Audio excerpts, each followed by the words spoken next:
What is that? Is that Selena Kyle? Oh, that is a Catwoman and a Batman motorcycle. Hey, everybody, welcome back to the 10th floor. It's me, Matt, and this is Mom hawking her wares. If you I guys didn't want, realize we were on. well, I just pushed the button to do that, just to torture you with it. Uh, so if you guys are interested in a Catwoman action figure, you can take a look at my mama's Poshmark.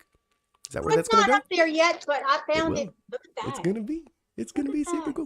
A With a Selena Kyle chase. motorcycle So on hey, it. if you got a Batman fan birthday coming up or something, you get Batman and a Catwoman together. That's pretty coal. It's pretty cool. Is that who that is? That's Catwoman. I didn't even know. I don't know. Is the Bat Chase right?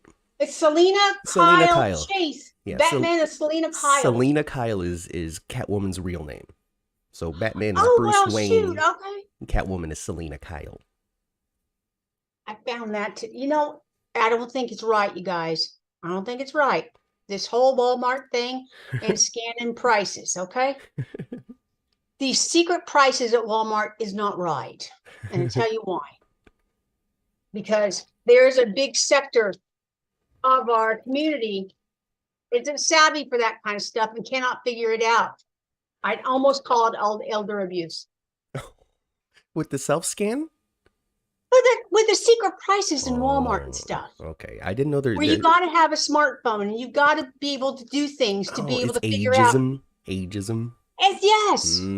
I think they're just trying to make it fun for like the Gen Z kids and millennials and stuff who, are on their phones all the time and I hope want none to of make those everything people into a get old and game. can't figure it out someday. Oh gosh. Damn near me. Jakarius, I got to tell you, man, I really like your perspective on a lot of things because you're not a contrarian, but you are drawn to things that people otherwise are not enjoying, or you do not like things that the mainstream audiences, so to speak, enjoy. And it's a fresh perspective to remind everybody out there that the fandom is wide, it is diverse, and even if the loudest voices make it seem like that's the only thing that matters on the show, it's really not the case. I'm going to use Marshall as an example, Ma. Welcome, everybody, to the 10th floor. We're in the Metro Court right now. We're partying. Okay, we were invited to the wedding. We stayed off camera, though, into the corner, off to the back, just because, it wasn't about us. We didn't want to pull No. focus. We wanted Portia to be beautiful because she was, my God. My God. Yeah, she was. She was absolutely gorgeous. Most beautiful liar I've ever seen. And boy, can she hold a lie. Oh my God. But gorgeous though. Who does anybody know? Does anybody know in the chat? Do you know, Mother? Does anybody leave a comment if you're not watching this live? Who is the designer of that dress? Who provided? Was that something they bought from Marshall's? I love that dress. It's beautiful. It was However, beautiful. beautiful dress. And I love the cutouts on the sides and stuff. Beautiful. However, how are you going to wear some chones wearing that dress? You don't. But you don't need one. You don't need chones on your wedding night. Well, there's a whole lot of brides out there that got a full armor suit of Spanx on underneath that gown, okay? Well, maybe she's There's a got an whole armor mess of suit of people Spanx. like that. But no, you can't. You wear regular traditional underwear underneath that thing. You see all the lines. Yeah, Exactly. you can't do that. You can't do Exactly. that. It's just padded pantyhose. I don't know. You gotta have yourself one banging body. See, what I've never had to do And she does. is, me personally, Matthew, Matt, co-host of the 10th Floor podcast. Hey, everybody. And also co-host of the Deck 10 podcast about Star Trek. Check that out. I've never had to like go through all of the rigmarole that a woman has to do in order to be ready to go to an event. I've never had to put on the Spanx and the pantyhose and spritz myself with great smelling stuff and make sure that I have a unique outfit that nobody, dudes dress the same. Oh. You know, black tie affair, everybody's in a tux, there's no variation really other than who made it. You saw that at the wedding too. Oh gosh, just everybody was so beautiful though, so handsome, so gorgeous, so lovely. Oh. I What do know, you think they're of so Ava's dress pretty. though? I gotta say, Ma, that purple thing looked like just like a gift bag. I wasn't into I Ava's. didn't dig it either. I wasn't into I Ava's didn't outfit. dig it. And Mora West looks so great in a lot of things, and I didn't understand. I didn't understand the purple thing either. She just It wasn't the stands right best. out. I don't know. But the chat agrees. She had to be going commando. But Portia's a doctor. She'll be hygienic, says Melissa. So There's not going to be any issues a week later or anything from poor choices made. Especially since he ain't probably going to get any on our wedding night. It don't look like it. Daisy says that the dress was from David's bridal, so I'm going to go ahead and just say, Daisy, I trust you. You're probably right. I don't know. I have no clue. I don't know how anybody would find that out. Really? But, it's from David's bridal. Isn't that where people go for their wedding dresses? Where did they go? Yeah. Did David's bridal sponsor that one shopping trip that Stella went to? Well, your sister's dress came from David's bridal. There you go. There you go. My tux for my brother's wedding came from the Men's Warehouse. Sure did. You're going to like the way you look. I guarantee it. Rest in peace, dude. I think he's dead. I don't know. I don't know either. I think his name was Zimmerman, wasn't it? Yeah, it was something Zimmerman. Louis Zimmerman? Yeah. Something like that. Ava's dress made her eyes pop. Okay. All right, Melissa. All right. Terry was the best dressed for sure. Stunning, says Nikisha. I don't remember what Terry was wearing, but I remember Terry in the 60th anniversary photo on that ladder just being dramatic AF. Oh, I remember. I don't remember what Terry's dress looked like offhand either. However, I do remember she and Yuri were so cute. I love that they included Yuri on the second day. They were so cute. And there was one scene toward the end of the show, too, where it was somebody else talking and they were in the background. And I could hardly even pay attention to who was actually in the scene and what they were saying. Because I was paying attention to Terry and Yuri being so cute in the background, being all kissy face and doing all that stuff with each other. It was so cute. I loved it. Oh, yeah. Terry and Yuri are great. Prove what with a pic, Kelly? I don't know what you're talking about. Kaiwan says, do you know what I mean? We try our best, Kaiwan, to know what you mean.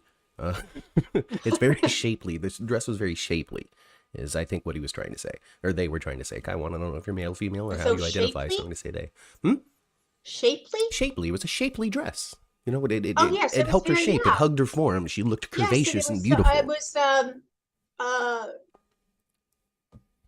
would not really say mermaid, Terry was in red. That's close. Right. It's fitted. Yeah. I was happy for Terry. Beautiful. They're adorable, says Chandra. They are adorable. I'm happy for Terry too. They pushed her into just having a success with Yuri. Yeah. And that's awesome. That's awesome. I loved it. I also saw this week that one of the Chetwood brothers came back to do to be an Epiphany. Yeah. So Milo or Max, one of the two. The one Milo. She was dating, Milo. Milo, the one she was dating. The one with the narrower face. Yes. Yeah. So the little brother. Yes, the real muscly one, super muscly one. Yes. Okay, so he's okay. Yeah, he came back to the studio and shot some stuff for. That's gonna look like Epiphany's episode. I wonder. I really wonder. I mean, he's gonna be there to help them pack the house. I don't know, because I don't know what it's gonna be. I don't know. I don't know either. I don't know. Kaiwan, I'm a man cave. My name on my wall. Kaiwan calendar. It's very busy about him in Barbados. You live in Barbados. You speak French. I think we might have gotten to the bottom of Kaiwan's entire participation. If we got somebody from Barbados watching us live, I don't know. I feel as though we've made it. We are world famous now. We're international. We're international superstars because of you, Kaiwan Calendar. Thank you so much. Barbados, that's awesome. Oh, well, Magic Milo, Kelly, of course, Magic Milo. What? Magic Milo, of course. He's going to come back to take all his clothes off. We got enough muscle studs on this show now, Ma. All right? Those tubes of toothpaste before, we'll forget about them, okay? Because now, all right, we got this guy right here. All right, he loves to take his shirt off on Instagram. Does he? He does. All right, you are hard pressed to find a picture of Taj Bello on Instagram in which he's fully clothed. Man, I need an Insta, I guess. You can just log into ours. Yeah. We got Swicky. You know, Swicky's a stud, isn't he? Oh, just put the two of them on there. That's all I need. Yeah. And then we can fly in Carson Boatman from that other show, and he can take his shirt off too, because apparently he does that a lot. Johnny Demira on Days of Our Lives. Yeah, they were in Sacramento last night. Oh, the day players. Day players were But in you Sacramento missed last it though. night. You weren't able to go because you were being a grandma. Well, that's not true. I wasn't able to go because I didn't want to spend the money. Oh, all right. Well, hey, we're not going to spin it around here on the 10th floor, folks. You're going to get the truth. My mama didn't want to spend Yeah, any I don't money on like. the. I If it don't. was I more don't. GH cast members, other than just Wally Kurth, Yes, maybe. I'm retired now. I don't have buckets of money, so I Well, can't go do every single thing. maybe not. That's all. But I can tell you that since last week, all right, even though last week we announced something that we weren't able to go through with, unfortunately, I just due to know, turns man, of it events and stunk. just scheduling and real life, just Hollywood experience and existence and all of that kind of stuff led into just unable to appear for one Mr. Adam Yeah. Us. As disappointed as we were, we're not mad. It's the nature of the beast. It is what it is. He's a busy actor with a very full schedule. Yeah, well, I'm certainly not mad. I mean, it's not like it's not like we are paying them, you guys. No. That's not something that we can offer people. So, you No, know, we like you take a cannot. look at like Coastal Entertainment and they have all these Zoom events and you can pay for tickets for that. And they have all their like live lunches and all that kind of stuff that you can do through Coastal Entertainment on the East Coast. But all of that, though, those actors are being paid for that. Those are paid appearances for all of those Yeah. people, which is why it's so easy for them to be able to get, you know, Tristan Rogers and John York together. It's because they're able to shell out, you know, $1,000 each to both of those guys and pay for their flight. Yeah. One day when we get to that point, we'll be able to do the same thing. But for now, we just have to say please. Yeah, pretty much. But last week we also said, hey, you know, if you want us to do cool stuff here on the 10th floor, we got to buy me a coffee, you know, chip in a little bit, and it can allow us to do cool things. Do events and go to conventions and buy board games to play and all that kind of stuff and hunt old magazines or whatever it might be, you know, something to Yeah. help the show. And so since then, Ma, I got to thank James Lott Jr. All right. He participated. He chipped in. All right. So did Mary Ellen Woods. Thank you, Mary. Thank you, Lee Dempsey. Thank you so much. And there was a fourth one that came in this morning, but I don't see the name anymore. So I'll have to say that name later because I don't know which one it is. I'll have to look it up later. I don't know how to use this app yet. But thank you to everybody that's chipped in a little bit. Buymeacoffee.com/10th floor. Appreciate it because I do have my eyes on this GH board game from the early 80s, Mom, that I think would be a whole lot of fun to dig around in and play with. And I'm not going to make our fans send it. Our viewers. I don't want to call you guys fans. I'm too humble for that. I'm actually don't. I'm not a fan of the word fans. Yeah, you're not our fans. Like You're not our listeners. fans. You're fans of GH. Yes, fans of But GH. you like to listen to us. Yeah. Yeah, that's what it is. That's what it is. Yeah. So hey, Matt, did the convention ever answer you, tell you how much money it is? They did not. They did not. So basically, we got an email, you guys, from the convention. The structure of of the 10th floor, Ma. We're just bouncing all over the place, and I love it. It's an adventure here. I know. Riding up the elevator.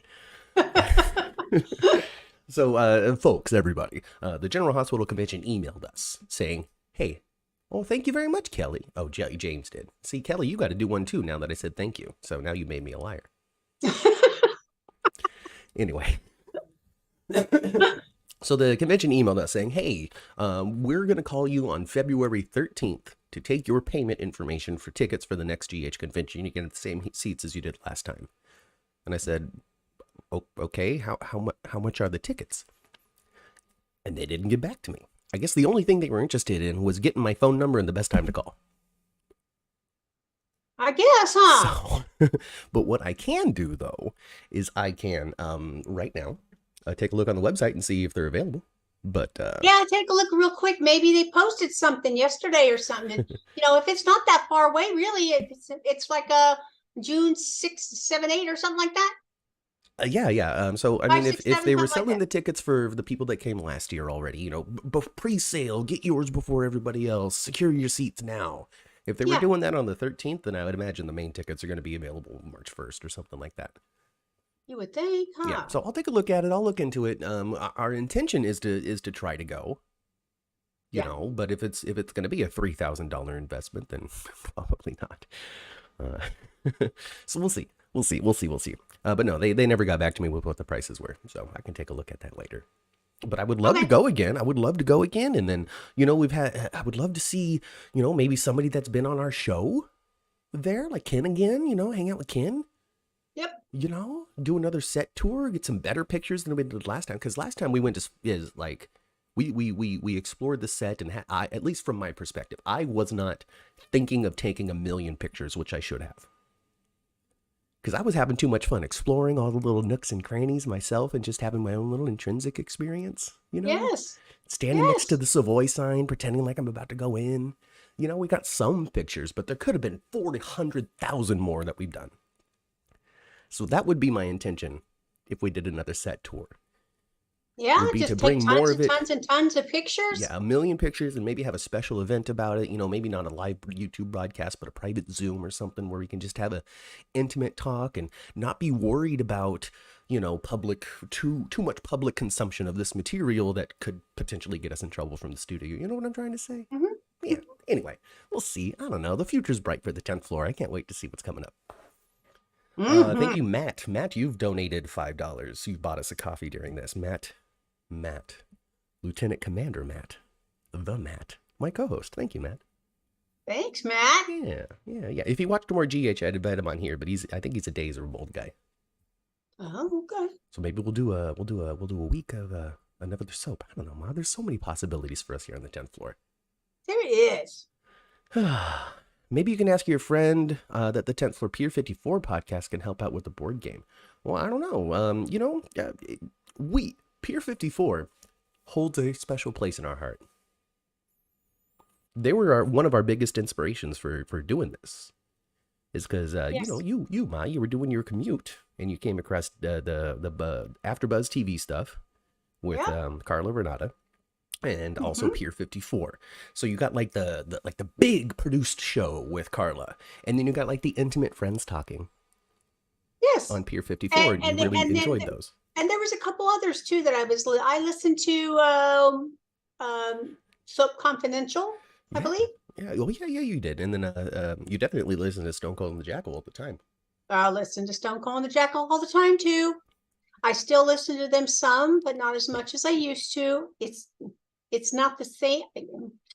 Gosh, I hate to say this, but okay. It's not the same now that Steve is not on General Hospital. He doesn't have the same stories to tell in the same. He doesn't have the same stories to tell. He doesn't. Yeah, and Steve Burton is very much into nutrition, and I can appreciate that stuff, and a lot of coaching, a lot of life coaching and stuff like that. Yeah. Is more his cup of tea. Right. And that just don't, It's not your thing. You're more interested in hearing fun anecdotes about making a TV show, not all of this self-help stuff that Steve Burton is doing, which is fine. It's his own personal private business. It's only his own one income coming into the family now. So, he's got to do what he's got to do. He works on days though, But, yeah, but these people aren't loaded though. Like there's no way Days of Our Lives was paying him GH money. Probably not. I don't probably think so. not. No. And he probably got himself some fat child support too. He probably does. Melissa says, I love Pier 54. They're so funny. The same with the Port Charles update. I listen to those two regularly, participate the most with y'all because Mama Cat is totes adorbs. Oh, well, thank you, Melissa. Thank you. Well, I mean, I think we're the only ones that do the live YouTube broadcast anyway. So, we're the easiest ones. Seven Crestons with Avery Pohl on Stone Cold and the Jackal. Okay, maybe that was probably pretty good. I don't know. I'll have to figure it out. I have a little maybe they've started doing a little more stuff too. I don't know. Maybe they started doing a little more stuff. I have to We're pay a little more trying. attention to them. We're trying not to take the Adam Huss as a gut punch, all right? And we're trying to just continue on. Maybe we'll do something fancy. Maybe I can email somebody 7 questions and have them answer it. I don't know. Freddie Edwards, February 2023's sweeps is a lot better years ago. It's a lot better than it was years ago with the Trina paternity reveal and the Ryan and Heather and Esme on the loose. Freddie keeping us back on topic. So what do you want to talk about? I mean, those two things are, well, there's pretty much the big what thing. else is there, Matt? Well, okay, so what GH did brilliantly was have the wedding be pretty much the whole thing that happened during the week, but there were so many characters in it that they all kind of had something to do, even though it was at this setting. We still had Terry and Yuri. We still had Elizabeth and Finn. We still had, of course, Trina and Spencer and Portia and the entire Ashford family, plus people from out of town. Stella's apartment. Yeah, you know, we went to Stella's apartment. Great. Just so much. Just so much. There's so much to go over. So many things happened, especially at that wedding. All right, it was. Oh my goodness. So we here on the 10th floor, at least this half of the 10th floor, this one here, has been a big Ashford fan since the beginning. Like the Ashford fan, Curtis and all that. I remember Curtis and Drew digging through a dumpster. Digging through dumpsters is nothing new on General Hospital, folks. They happen all the time. Mm-hmm. But I remember Curtis and Drew digging through a dumpster, finding pieces of evidence and such. And I think Jordan was breaking up with Andre at the time, and so Curtis and Jordan were starting to warm up to each other. And so that was kind of my introduction into Curtis, is his blossoming romance with Jordan, his friendship with Drew, and I found him to be really enjoyable. He's eye candy, that's for sure. Holy smokes, he's pretty. So he's pretty, but then also I thought his chemistry with Billy Miller was really great. I thought their friendship was totally believable. I thought they had great banter with each other. I think that their trust and their toughness together really came off on screen very well. And so that was a pairing I liked. Plus I really enjoyed Billy Miller, especially when he became Drew. And so that was very accessible to me. So from the very beginning, I've been a big fan of Curtis, and over the years, it went from Curtis the Island to now Curtis, the two-time married guy with a daughter, with a father, with an Aunt Stella. Like, Curtis has anchored this entire new family. Sure. Inside of Port Charles. And so I've been a big fan, and I've enjoyed things that people have hated, especially with like the Marshall stuff. And so this week to just have so many days dedicated to this family and have so much fanfare put into the wedding itself. They built a set, Ma. They built a set for the reception. I know, and it was so beautiful. It was gorgeous. It was so beautiful. I love like what it reminds me of, actually, all the tree stuff is, I live in the Central Valley, California right now. And where I live is almonds. If there isn't housing, when you go out into the orchards around me, it's all almonds. Mm-hmm. And that's what the almond trees look like right now. They're blooming out. Unfortunately, almond trees only bloom out for about 3 weeks and it's gone. But we call it Central Valley snow. Yeah, because we took some pictures of the Central Valley snow. If you look over at the orchard, it just kind of looks like trees dripping with snow. Yeah. And when the blooms start falling off and they're all underneath it, it looks like snow as well from a distance. So Central Valley snow. But that's what the set reminded me of. All the little tree limbs and stuff with all the blooms on it look like a bunch of almond branches. Yeah. It was absolutely beautiful. Absolutely beautiful. Gosh. Yeah. It was. It really was. It really was. And I know exactly what you're talking about with the almond trees. We took pictures in the almond trees a couple of years ago. Family photos and stuff. And the kids just having a great hands of petals and trying to get them to throw it in the air. And they're just like, no, I want to throw it at my sister instead. And just what a good family time. What a good Pier 54 does do YouTube, but they don't do YouTube like we do. So I don't know what that means, but I can search around for Pier 54 a little bit more. Give them time, because again, like I said, they were a big inspiration for us. Thank you, Kyla. Yeah. And I actually spoke to them a little bit. Oh yeah. When I was a listener. Yeah, Oh, yeah. I remember reaching out. I said, hey, 10th floor on Pier 54. We'd love to collab one time. And they didn't get back to us, but they're probably very busy people. So, yeah, they got families and stuff. I'm not gonna hold yeah. them against that. It's Well, plus, both the who are we? Pier 54 girls had minor age children still. Mm-hmm. Yeah, not me. Not me. Not me at all. Nikisha is shocked that the wedding happened at all. I was too. I was too. I really thought, like I said a couple weeks ago, I thought Stella was going to be standing in the back of that church. If she had been the officiant, she would have objected. And that whole objection thing was it was so funny to me, because it was such a sideways reality moment. Mm-hmm. Like that whole "you speak now or forever hold your peace." I'm not sure has been included in vows since like 1907. Uh, I don't think it's been included. I mean, if you just go, and I think most people don't actually, if you just go traditional yeah, wedding vows, don't alter anything from 50 years ago. right. The More than standard. that, Ma. 50 years ago was the 70s. Well, yeah. Okay, let's say 75 years ago. I know, right? I I think that would be the only case. I mean, I had traditional wedding vows. However, uh, I had obeyed, trained, changed to trust. Mm-hmm. Because I ain't gonna obey a fool for nothing, okay? I'm not gonna follow him. I'm not gonna follow someone across the room that tells me what to do. You promise to love and trust your husband. Yes. Yeah. You promise to obey him. Frick And no. then You better promise to obey me. pretty much. Oh my gosh, you guys did a great job of keeping any sort of parental conflict away from us as kids. We had no idea if anything was going on. The only thing that I remember to this day was you guys not talking to each other for a couple of days because Dad bought a steamer. That's the only thing that I remember from childhood. And you were mad simply because it was on sale at Costco and not the place that he got it at. No, I was mad because it was $100 we didn't have to spend. That was basically it. Hey, That was basically it. but young love, you guys were just still children yourselves at that point. So. Oh heck yeah, we were. There's a song. It wasn't like a big hit, but it's a song by Joe Walsh, and one of the lines in the song is,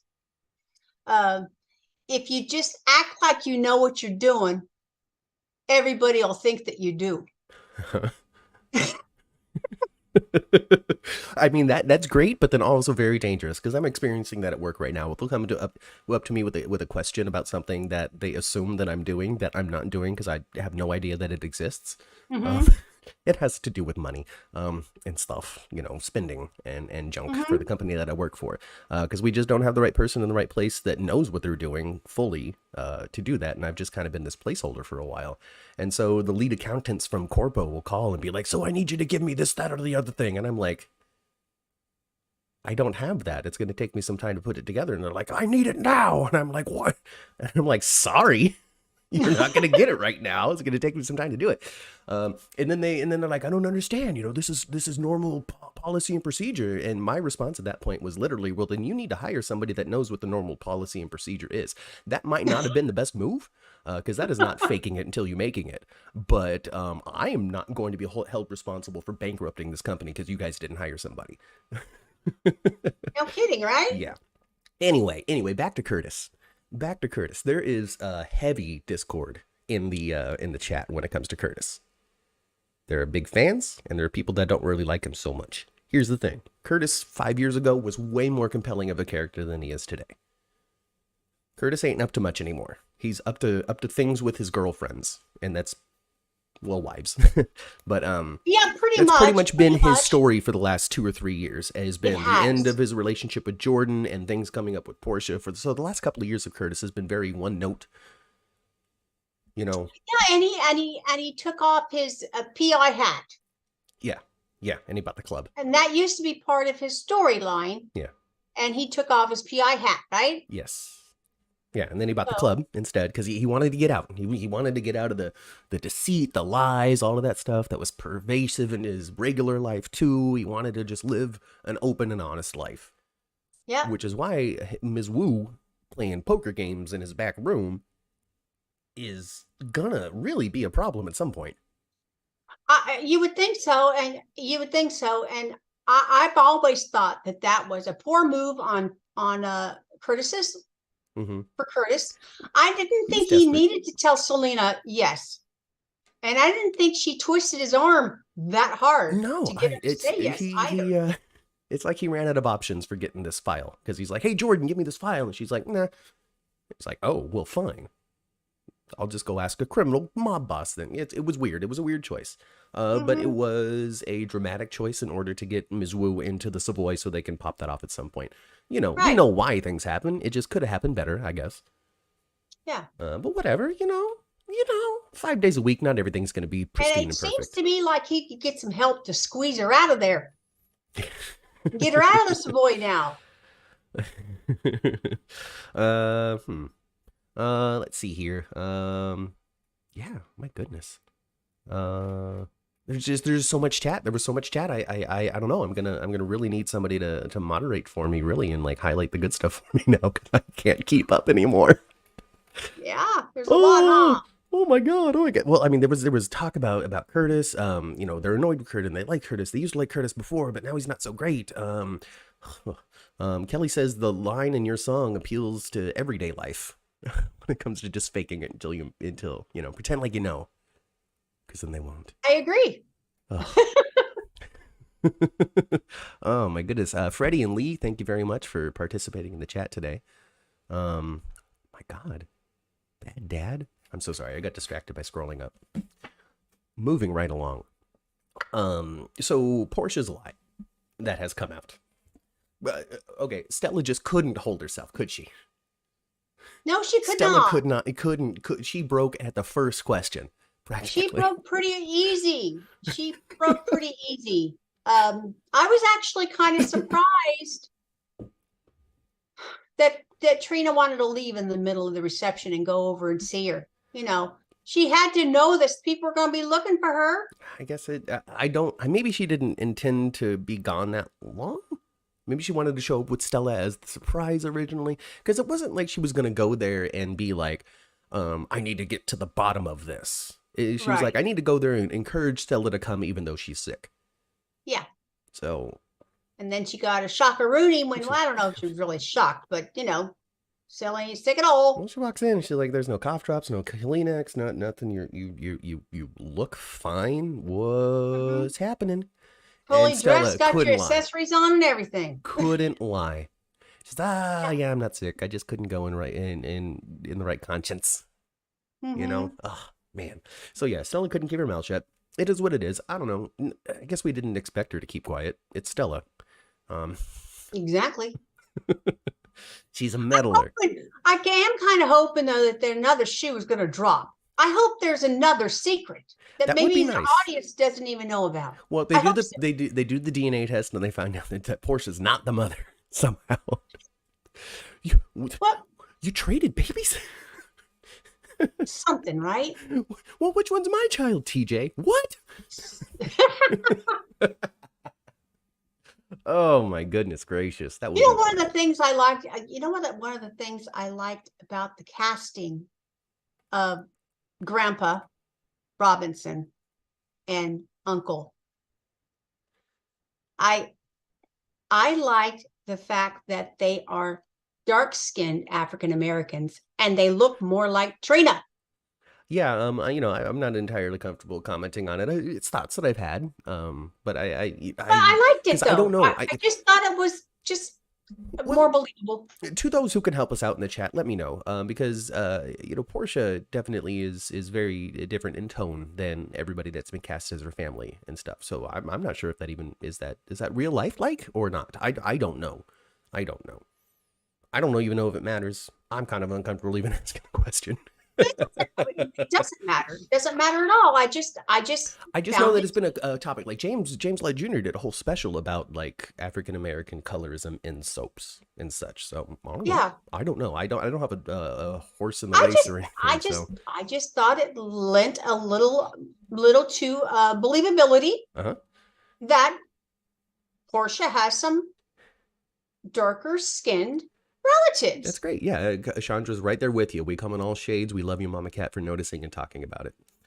Chandra says, yes, it's real life. She's happy to address it. So there we go. All right. Absolutely no weirdness. Attention was paid to choices and everybody's happy. And I love to see it. Those two characters, Zeke and Sterling, Sterling, yeah. so well received. So well received. And that's what you get when you hire seasoned actors. You know, like these guys have done all kinds of stuff. So I cool. I don't I it's not that I don't want Sterling to stay on the show. I'm perfectly good with both of them staying on the show. Yeah. However, I don't necessarily think we need another character that's 50, 60 years old. The cast is full of characters 50s and 60s years old. But another young man, Zeke, Yeah. to put into the fold, Yeah.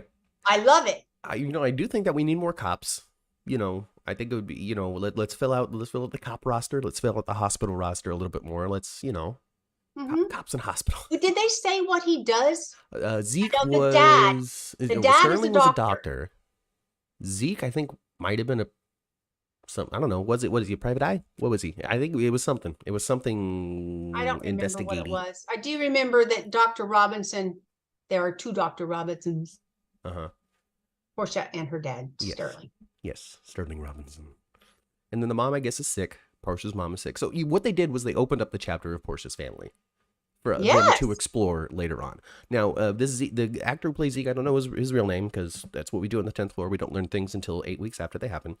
This is the guy who plays Zeke. Is sort of kind of prominent. Like he had been the Haves and the Haves Not or something, some other primetimey soap thing he had done and was a prominent character on.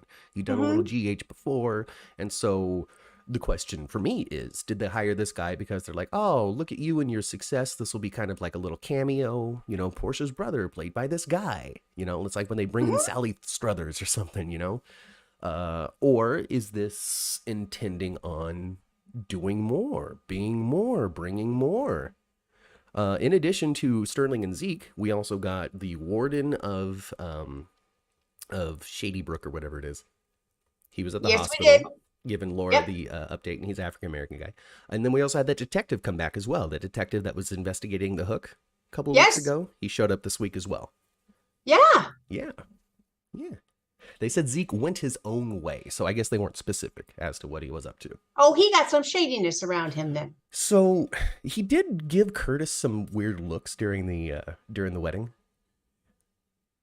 Oh, maybe they got some history. So while other people in the congregation, in the audience, in the whatever you call people who come to watch a wedding, while in moments where everybody else was like smiling and going, oh, how sweet, and things like that. Like it was, I think when Laura was telling the story of how Curtis put his life on the line to rush in and save Trina and Portia from Cyrus and that stuff.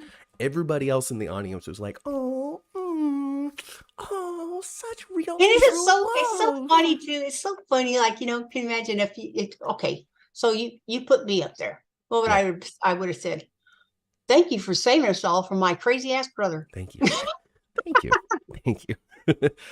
So everybody else was like, oh, how sweet, except for Zeke, who kind of leaned in and went, Now, was this just protective brother? Or does he have a grudge? Maybe Curtis has got some secrets as well. Curtis probably. And perhaps there's something in there that Portia could use, yeah. As hey, you have not been so truthful as well. Well, you kept this from me. You kept your secret relationship with my brother. Oh, something, right? Somebody in chat said that Zeke should stick around and date Brad. Why not? If we're gonna we're not gonna have a gay TJ. Let's have a gay Zeke. Let's do it. Yep, I remember as a kid, Gavin Houston. I don't know. Is that his name? Gavin Houston? Says Tyrone? I don't know. I gotta look it up. I don't know. You know me. I'm not gonna take any notes. You know what I do? You know what my notes are? Me sitting 5 minutes before this thing starts and going, what happened? Oh yeah, these characters were in this week. Spring Ridge, that's what it's called. Thank you very much, Leanne. Spring Ridge, Gavin Houston, yes. He was on Guiding Light and the Haves and Haves Not. So yeah, he's a soap stud. He's been on a number of things. Gavin Houston, cool. Gavin Houston. Thank you very much, chat. I don't know what I'd do without you. Like really, really have nots. I wish we had actual hospital stories. Well, I guess once Austin gets hooked, he's gonna have to go to the hospital. But we're not right there yet. We're not there yet, Ma. Okay, we're gonna save that for 8 minutes from now when we get into the second hour of the 10th floor. Because this first hour is Sounds not good. done. Don't worry, Ma. We'll be done by 1. Okay. Oh, I'm not. I'm not. Even We're if it's always done by 1. 12:59. We're always done by 1. I don't know, maybe. I think we've done 2 hours and 10 minutes once. Anyway, regardless, Rico Ross plays Sterling Robinson. That's an awesome name, Rico Ross. Oh, That sounds like a wrestler or something. It does sound like a wrestler, but that's a great name. That's just as good as Sterling Robinson. Sterling Robinson's a pretty awesome That's a name. great name. So whoever wrote that one, amazing. Good job. Good job. Oh my gosh. Anyway, Portia, do you forgive her? Who, like me? Yeah. Do you forgive her as an audience member watching this? Do you hate Portia now? Or do you think that she might have been justified a little bit?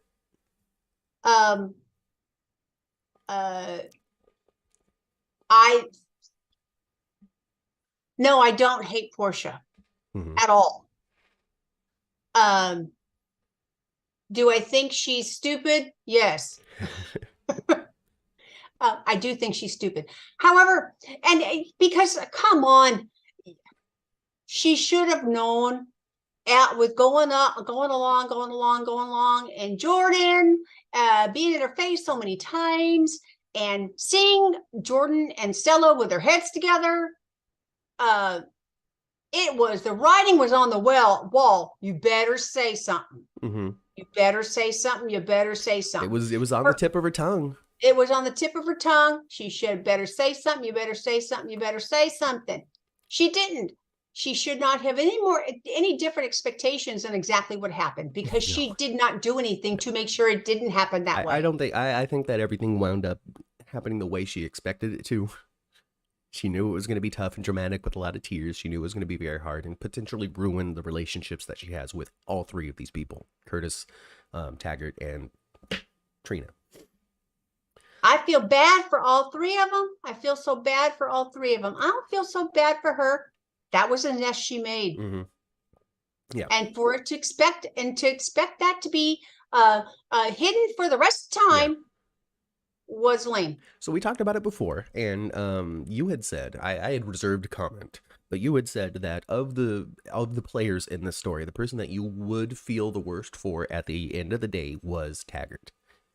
Yep. And do you still feel that same way? I do to a degree, but I think that his response to it, the way that he dealt with it, took a lot of "oh no" out of it, because he walked straight out of that room. Didn't stick around for the explanation or anything. Didn't have any questions for Portia, because it didn't effing matter. What mattered right now was Trina. So he left that room immediately.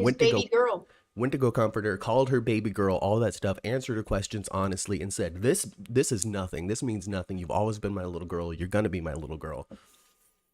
Yeah.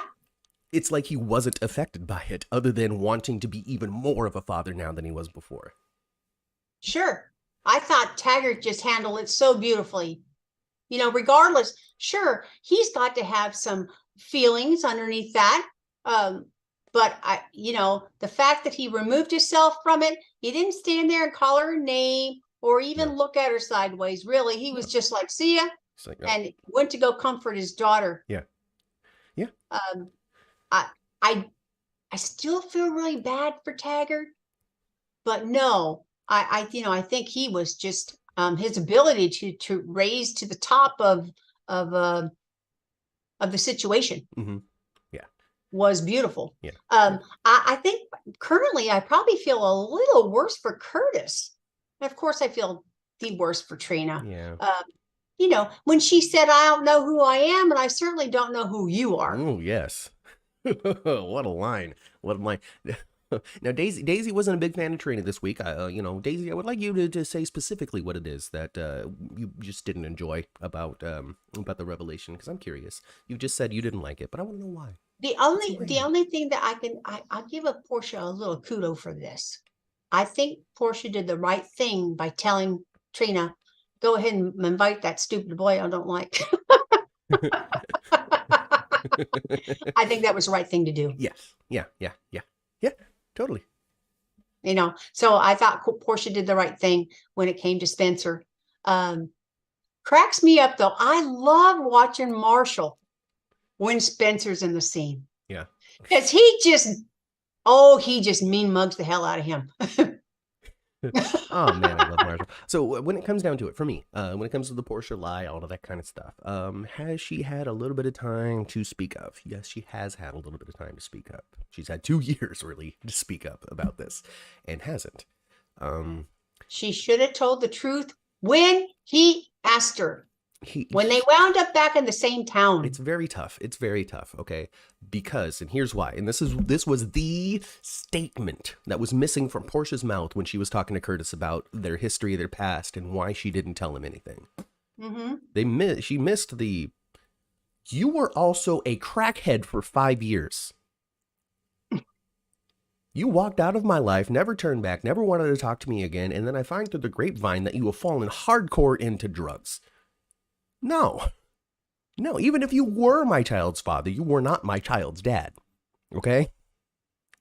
I think that while sorry for the decision that she made, I think that they missed an opportunity for Portia to be still very resolute in that choice. Well, I would have given her a more concrete reason for it. That's for sure. Because I think that would have been so much stronger than, well, you didn't want anything to do with us, so I just gave her a father that I knew wanted to be around. Well, and she also said that Taggart was really trying. He was being more invested. They were healing. They were doing better. So they were a family unit, So Curtis had walked away. And he said because she was married, which is a good reason on its own. Yeah. It's like Portia put a little bit more into Curtis than what existed. Well, he walked away. He wants nothing to do with me. He hates me. And he's like, I never hated you. Mm-hmm. You just were married. I wanted nothing to do with that. So she expected a little bit worse from Curtis at the time. He was a crazy drug addict at a certain point. And then when you do reunite and your kid is already 18, and you've held on to this life for so long, I don't know. When is really the right time, or has the right time passed entirely? The right time was as soon as she started putting her eyeballs on him again. I guess. That was the right time. Especially since they were falling for each other. And she could have said exactly the truth. She doesn't even know for sure. She doesn't. Now, why she wouldn't have ran a DNA of her own, which would have been so easy. Her kids living with her. Yeah. She could have used hair, spit, toenails, anything. The Kim Delaney reason, I guess. I didn't want to know. Well, I sure would have wanted to know. I decided that this kid was Taggart's. I decided this kid was Gregory's. It's the same thing. It is. But when but when they wound up in the same town and they wound up in each other's arms again, she should have told him the truth. And she could have told him straight out, I don't know. But since we're together, we ought to find out for sure. We ought to find out for sure. And you find out, and then I guess you can deal with it more rationally at that point. Be like, listen. So I didn't think this would ever come up because I didn't know I was going to reunite with Curtis, but I did. Mm-hmm. And so we kind of got to deal with this potential situation. Yeah. So I guess. Yeah, she would. Would she have had some fallout for that? Definitely. Of course she would have. Would it have been as nasty as last Friday? No. She wouldn't have to get hair from Curtis, Melissa. She can get hair from well, I guess not from Taggart. Well, you can get hair from Taggart. I'm sure there's a hair somewhere on his body. An eyebrow. I don't know. You get that, and you run the DNA against Taggart, and if it doesn't match, then obviously Curtis would have been the father. You didn't necessarily need Curtis for the DNA test. Yeah.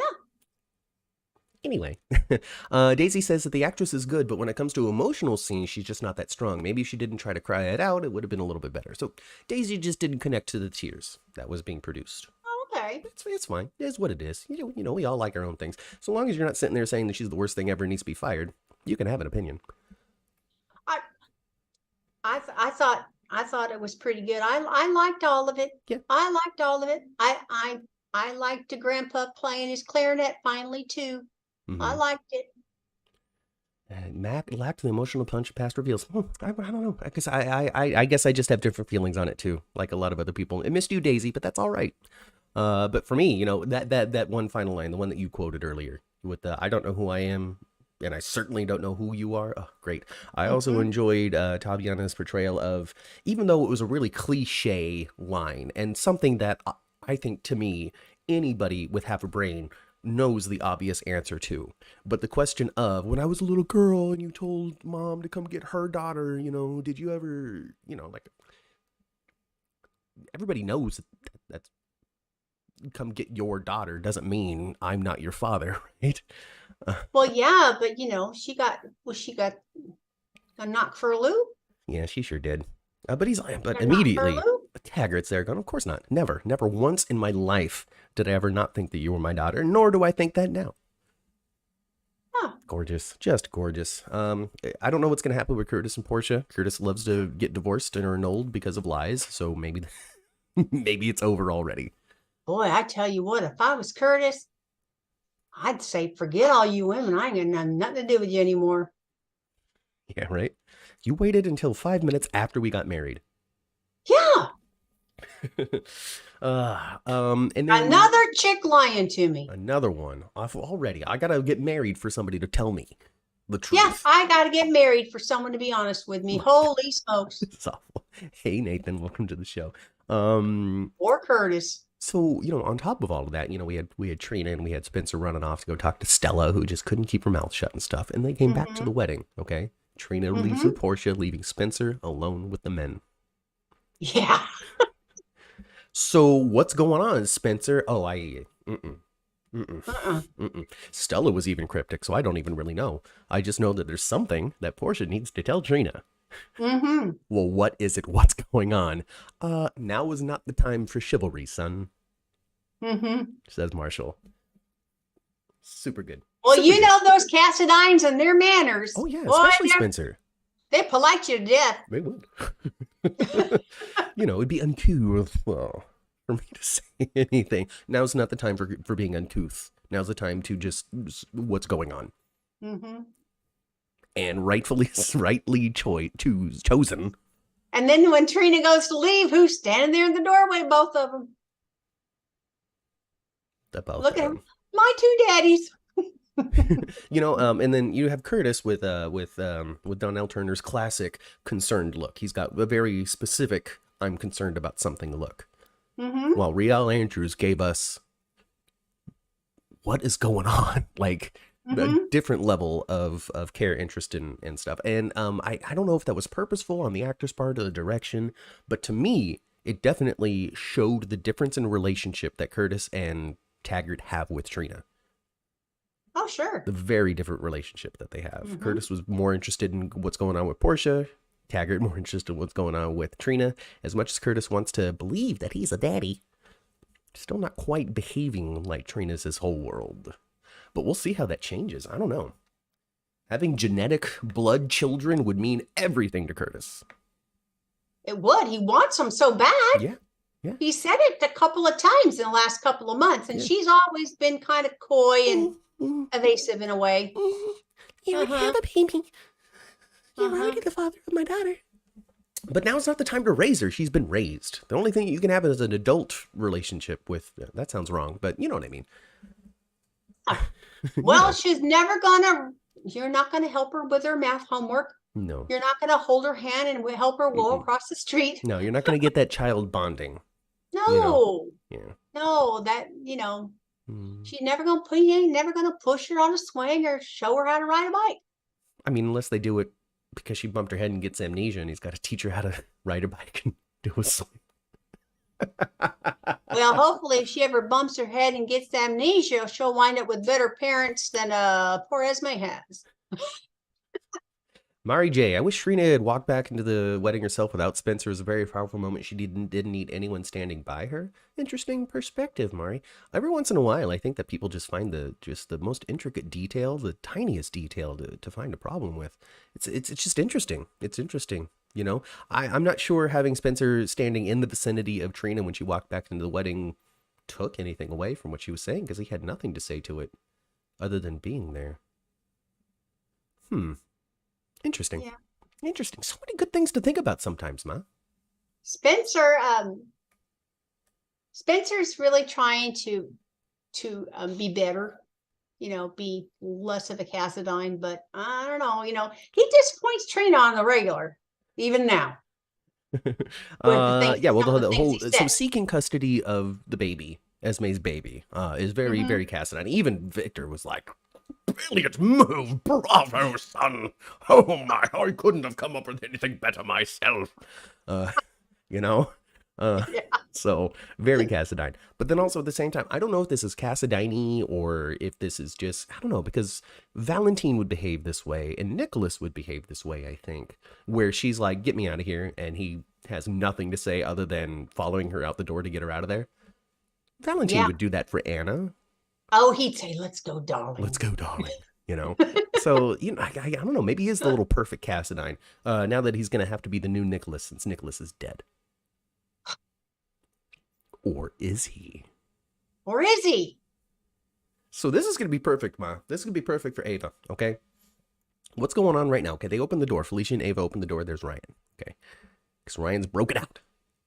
You know what? When that scene first started, I thought, oh, shoot, maybe one of them fell asleep on the couch in their dream. No.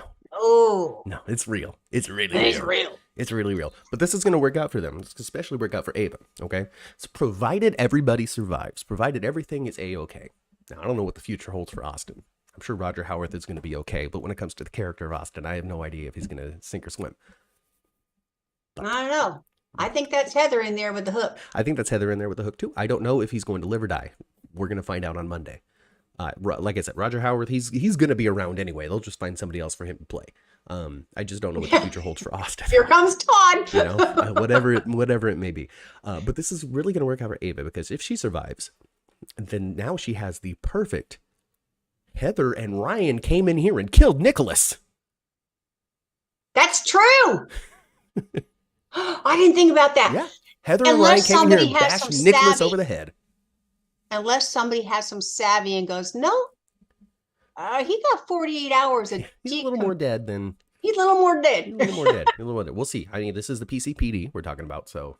yeah, they're bumbling bobbies. And I don't know. Has it been 2 days? I guess it's been 2 days. I don't know. Why does Spencer often disappoint Trina on the regular? He doesn't. He hasn't disappointed her, and he hasn't disappointed her since she told her the truth about really being on her side in the whole Esme situation. He has not disappointed her since. So we'll see if he can hold on to that. She does disagree with some of the things he says. She disagrees with him, but she does a whole raised eyebrow at him sometimes. Yeah, it's she does do that. It's disagreement is different than disappointment. Oh, sure. Yeah, I would say that Spencer hasn't. That's brilliant, Matt. Thank you, Kelly. Thank you so much. All right, this is why I need General Hospital to just. I'll do it for scale. Okay, I'll do it for scale. I really will. I will. Just send me an email saying, please send us a couple of pages of script. This is what we want you to do. I'll write it happily. As a matter of fact, I wrote another episode of Love, Politics, Medicine that has been put out there for public consumption.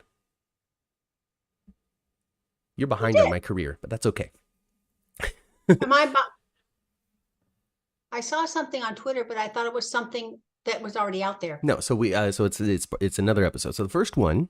Oh, I didn't know. The first one with Caroline Hunter and Maddie. All right, talked about their campaign, and the next one has Chris Ramirez and his girlfriend Lee. And they have their own little. It's very short. It's like a minute. It's super short on the Really Short Story podcast on JLJ Media. Oh, okay. I thought it was the same one that No, I've it's a already different one. So it's It's another a different lead one. in. Okay.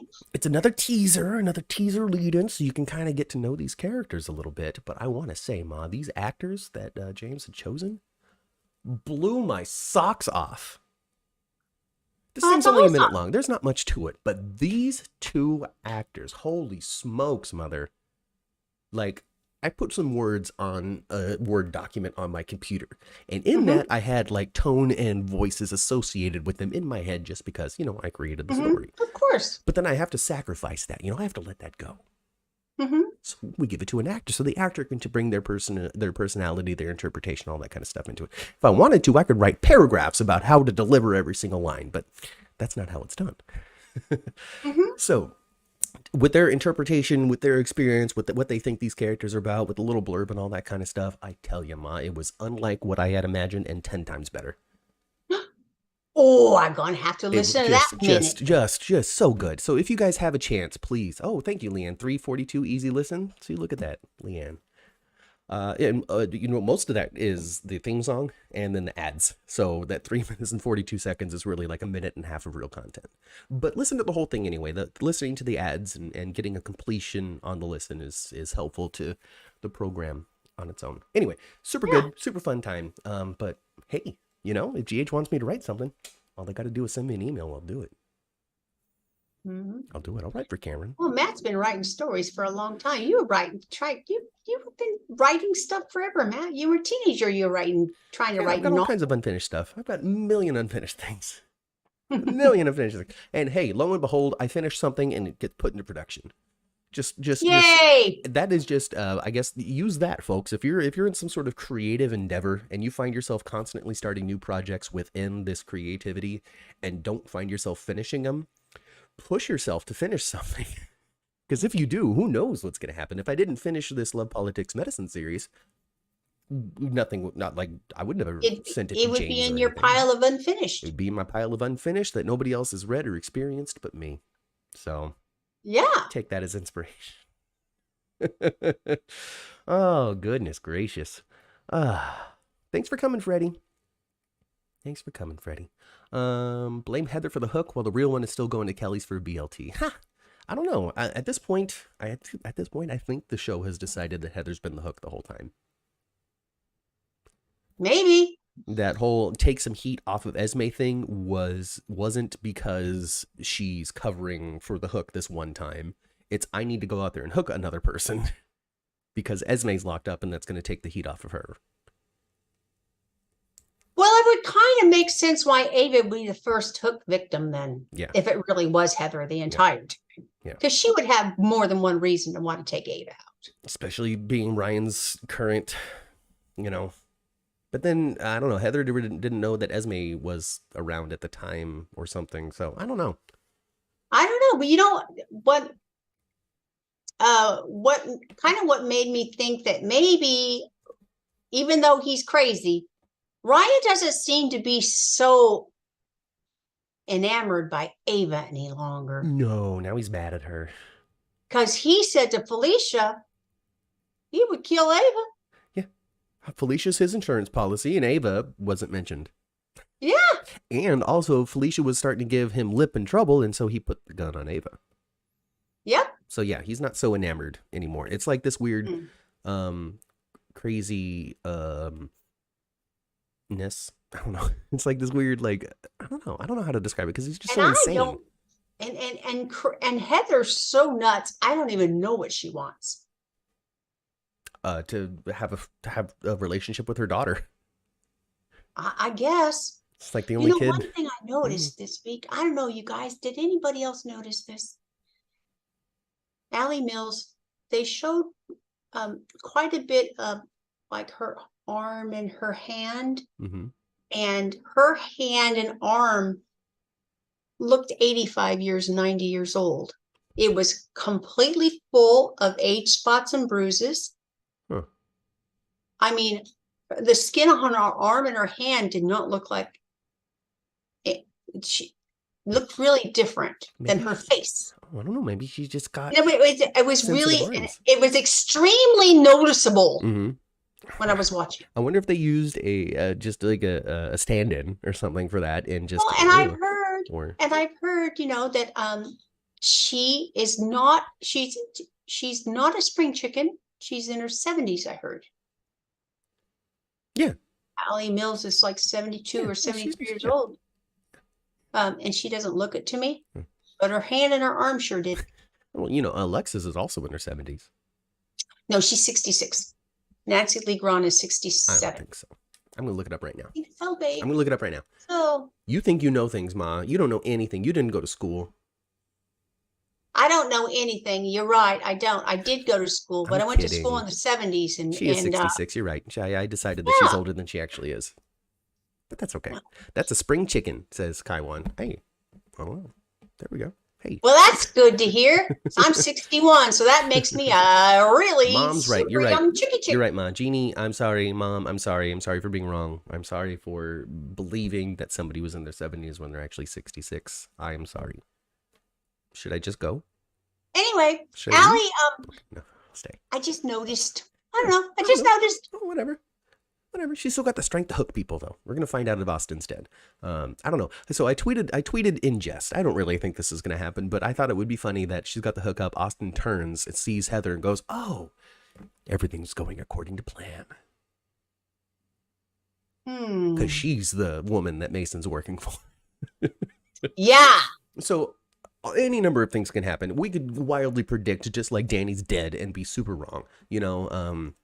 Heather comes down with the hook, but Mason's there to stop her because Mason's also on the island, presumably. Yeah, he and so stops her. Esme somewhere there. And they get in a little fight. I saw somebody tweet. I don't write down the handles of these people. I really should. It would make me a more legitimate newsman, but I'm just not there. But I saw somebody tweet that they wanted Austin to turn around and be able to stop Heather because of his mobster, outdoorsy kind of just adventurous life sort of that he's had. He might be spry enough to be able to stop her, fight her, and be able to get out of the situation in that way. They have Mason, hope so. And they got super specific about it, where like he stuns Heather in enough time to get away, but Mason comes into the room, but Ryan kills Mason, and I don't know, it was just all kinds of crazy insanity that might happen. Well, I think something's going to happen there in the foyer, and I don't think it's just going to be a matter of Austin getting hooked and that's it. No, but it's definitely going to stop Ryan from shooting either Ava or Felicia right now. Because he said, one of you's coming with me and the other one's never leaving this room. Yeah. You know what's so interesting too? You know what's interesting to me is Esme is actually a victim of theirs. Yeah. She's a victim of theirs. Yeah. And I do believe that Esme really does have amnesia from the way she reacted. Yeah, she totally does. And she was not anything. She was not happy to see Daddy Ryan because she does not know that's Daddy Ryan. All she knows is that's another crazy ass person. Well, now she knows. Yeah. I'm your father. Yeah. No, my gosh. Esme was basically kidnapped. She was totally kidnapped. Did not escape. She was taken against her will. 100% kidnapped. 1,000,000% kidnapped. 100,000% kidnapped. I really got to give the show credit this week because they introduced stuff in the beginning of the week and did it by the end of the week.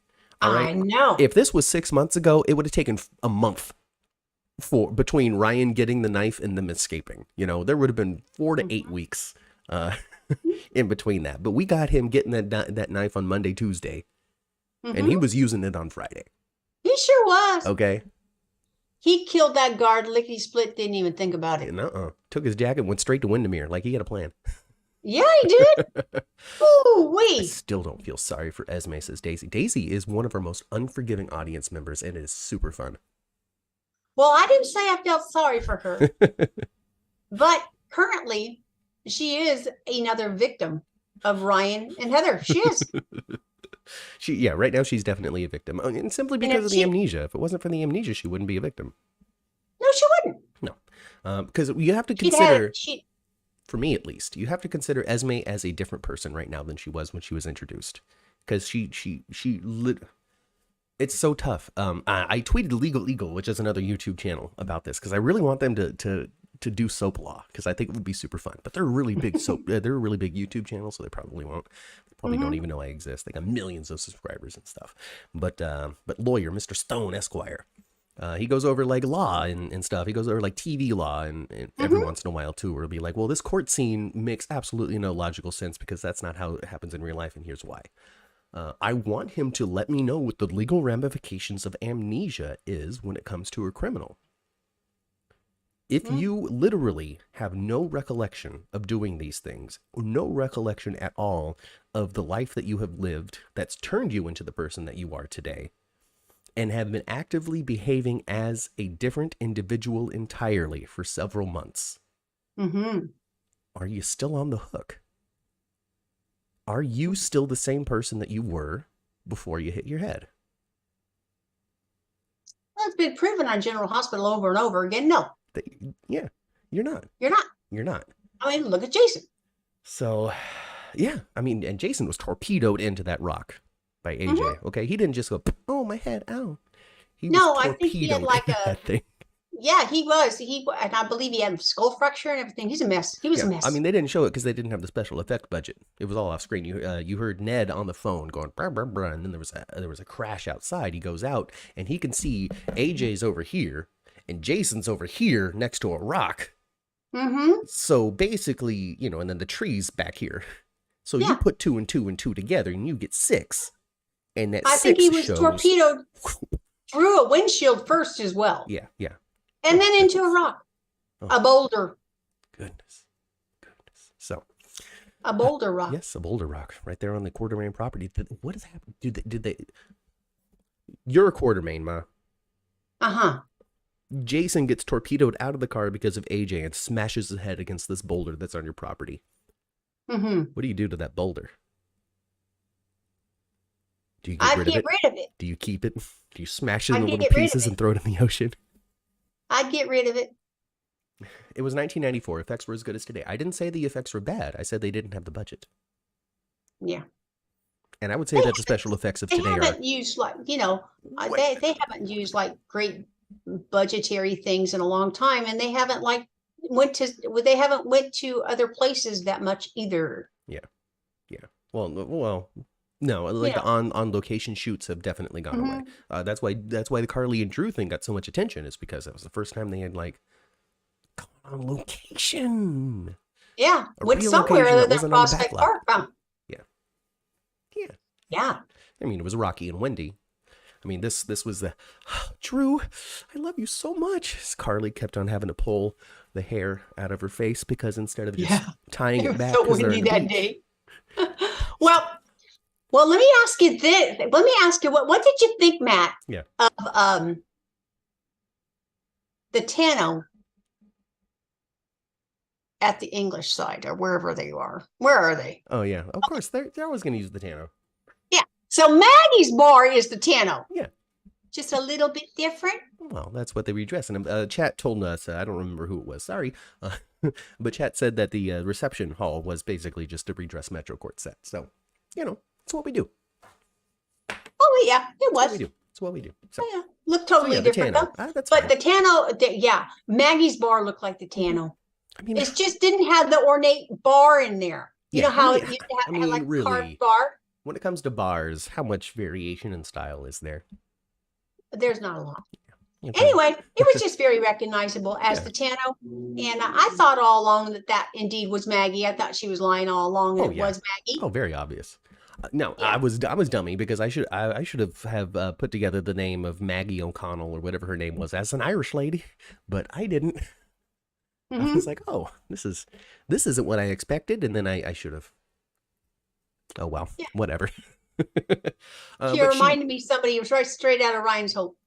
Oh, well, maybe she is. I don't know. She's an actress. She's done some stuff. Yeah, but just the character herself. Very Ryan's Hope like. But yeah, no, she lied. It was obvious that she lied. I think we all knew that this was Maggie. It kind of revealed though why she lied. And I didn't really put 2 to 2 together at first. She lied out of self-preservation. She was afraid that Ryan was going to be after her. Yeah, it was Kelly. And she's scared to death of Ryan. So Yeah. she didn't really know what Dante and Mm-mm. Sam's agenda No, really she was was. totally right to be to from her point of view, completely forgivable. And when she found out what the truth was, she opened up immediately and was like, "Well, it's Ryan Chamberlain, and I don't know who the mama is." Yeah. Yeah, So, I didn't understand what her urgency for with getting the hell out of there was. and now we know. It's such a hurry to get out of there. I got to get out of here. Got to get here. Because I thought, why is she acting like she's so much like in danger? At first, I thought it was because she didn't want to, like, she was involved more in something. Mm-hmm. But no, it's not the Like case. stealing the baby. Yeah, but no, that's not the case. That's not the case. No. She just was super afraid that Ryan was trying to kill her. Yep. She was just scared to death of Ryan. You said that he was locked up and now he's not. Yeah, things changed in the last 5 minutes. I'm so sorry. Exactly. Leanne misses Ryan's hope, Mom. And Ryan's Hope was pretty good. Yeah. I liked it. De Havilland wants to know where is And Phyllis? you know who was on the Ryan's Hope? Ava's mama. Right? Dahlia. How sweet. How Dahlia sweet. is Ava's mama. Yeah, I don't know. Where is Phyllis? Phyllis, She's been doing inventory for a long time. Phyllis, Phyllis is a character that they, I don't know. I feel as though, this is what I think, and I don't know because I'm not on the show, I don't write it, I'm not involved in these meetings, but I feel as though Phyllis was supposed to sort of be the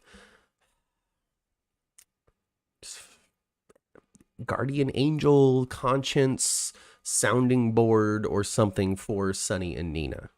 Yeah. Because when she first came into town, she was in the middle of that relationship very heavily, encouraging them to whatever it is that she was encouraging them to.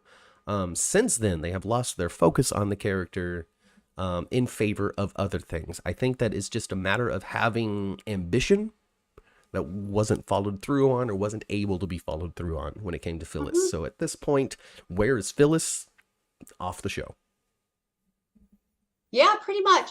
I think that they should have left Phyllis. I don't think they.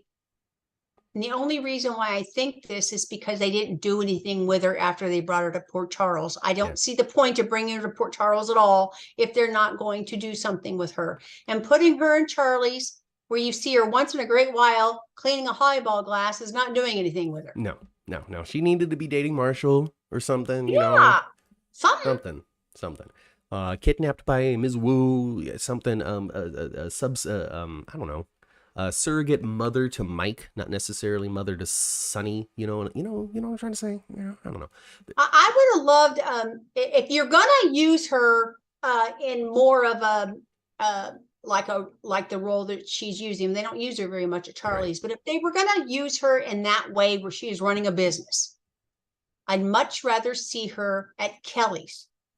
Yeah. With a whole mess of people coming in and frequently and building a relationship with her, even if it's just in Kelly's. Yeah. Well, they did that. That's a great place to put a character to do that thing. They've done that plenty of times. They did it with Ruby. They did it with Mike. Yeah. Mike was behind the Kelly's counter forever. Mike was behind the Kelly's counter forever. Yes. Yes. Yes. Phyllis should turn out to be Sterling's cousin. Okay. Phyllis will be back when Nina blows up her relationship with Sonny. Nina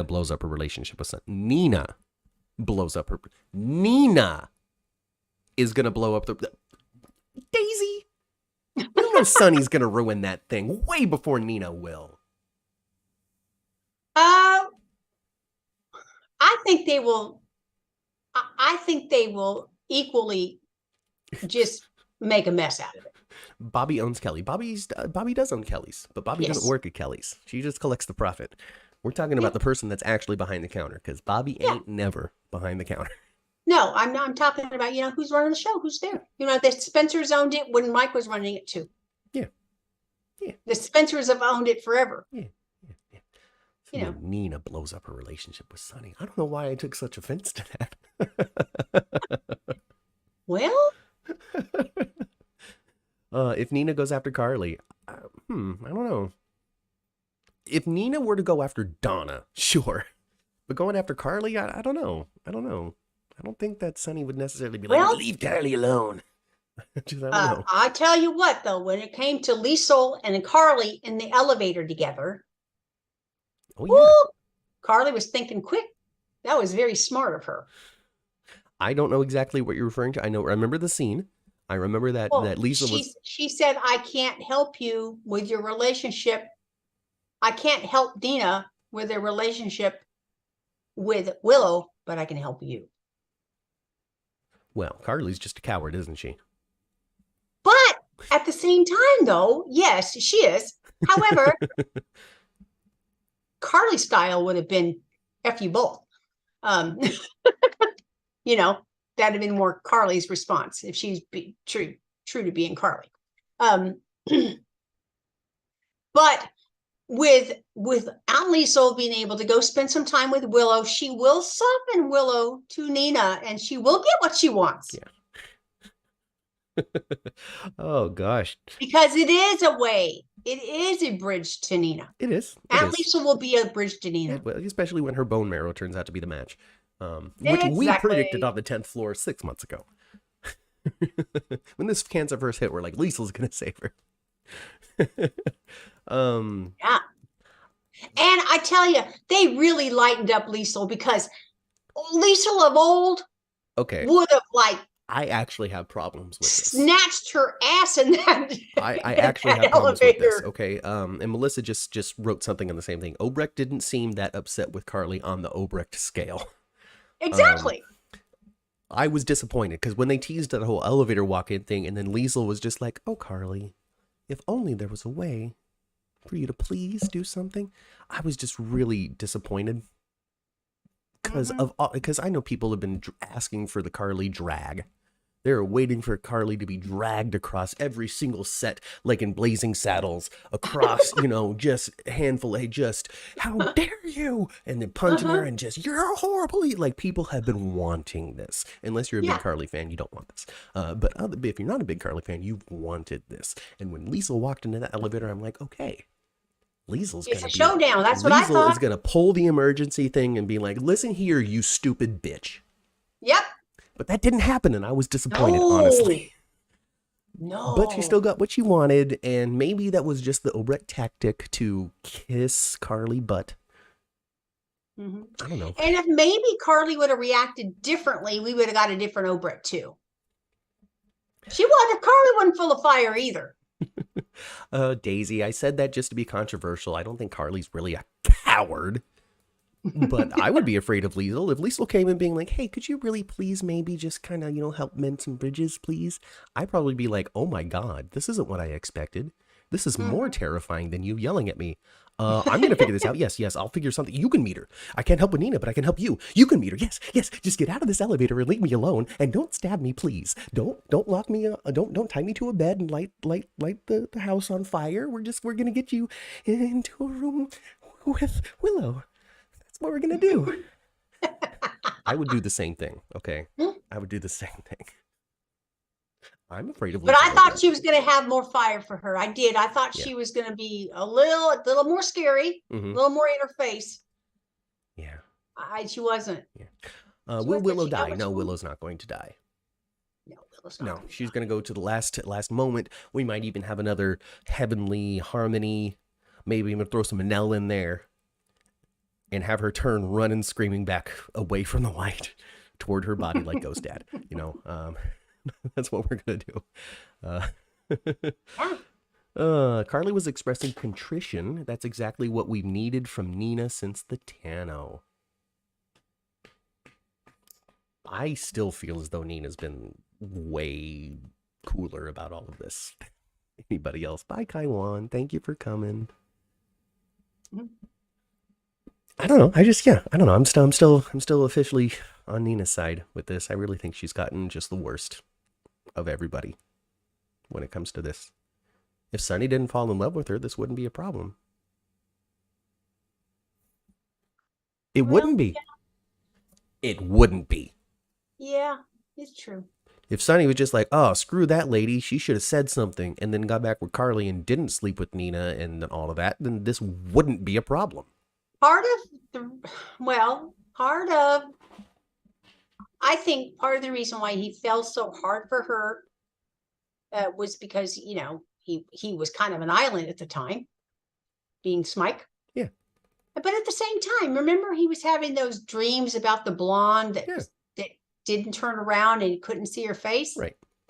Well, to him, Nina was the blonde. Nina was that woman that he felt like he should want to see or need to see or wants to see her face desperately or whatever. I think that was part of what the draw to Nina was the reoccurring dream he kept on having about the blonde. Whoever that woman is, you know. Yeah, exactly. I think that's something very similar. Melissa says, sorry, Sonny didn't fall in love with Nina. Smike did. Well, yes. And just as we were talking about 15, 20 minutes ago, sometimes you hit your head so hard, you're not the same person you were before. So yeah, Sonny's dead. Smike is alive. Yeah, to a certain degree now. I don't, when he had poor old Dexter hung up there. Well, that's why he's Smike, not just Mike. That was just Sonny. That's why he's Smike and not just Mike. It's because there's still the Sonny elements in there. Sure is. But for the most part, he's Mike. Like he's way soft. He hung up what's his name Dex on the meat hook, but he's way nicer to a lot of people now. He wouldn't ever be working so closely with Ms. Wu if it wasn't for the Smikeness. That's true. He probably would have put a bullet in Pikeman already. Yeah.